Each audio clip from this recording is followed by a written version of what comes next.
Alright guys, it's been a day. It's been a long day with a lot of work, but I'm working on a lot of things I'm very excited to share with you. My contacts are sticking.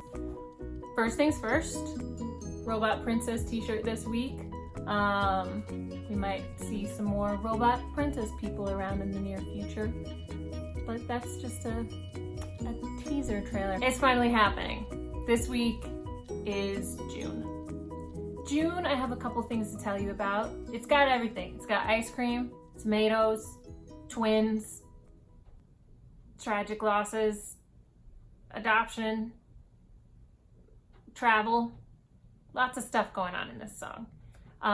It was written with no intention of being like a song that I would play out. I don't write. I've had a lot of death in my life. Some of you guys know that. But I don't, when that happens, I'm not usually inspired to write. In fact, I find the concept almost offensive. And so I usually prefer quiet, and I don't want to play and I don't want to sing, which is tricky for a musician.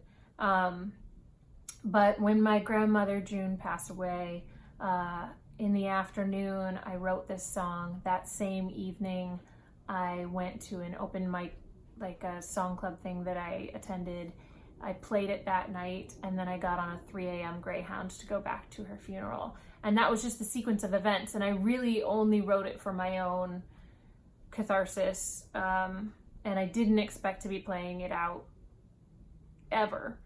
And people had such a strong response to it, and so I've continued to play it out.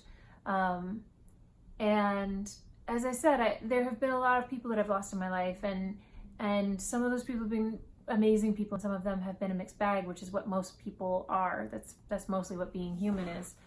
So the reason I include that phrase, it's not what you meant, it's what you said. You know, usually people say, oh, it's not what you said, it's what you meant. But sometimes what you said is what has the impact, is what has the consequence. I was trying to understand why things had unfolded the way they did, why there had been periods of time where various people in our family didn't speak to each other, and she was a part of one of those cycles. And I was telling the story of someone who I thought was trying. I was thinking about how she had this really specific dream, and that couldn't become a reality. And so she found, my father. She was able to adopt him, but then his dream, that was a challenge. And you just sort of see the legacy of people who are doing their best and try to pass their best on, and sometimes don't succeed. But it's still a story that there are good bits everywhere. I will tell you that June, she did have amazing tomatoes. I had never seen an orange tomato before my grandmother showed me the tomato, orange and yellow and Roma tomatoes. She was like really excited to be growing Roma tomatoes. I'm really glad to play it for you guys. I played it a lot for a really long time. So without further ado, here is June in the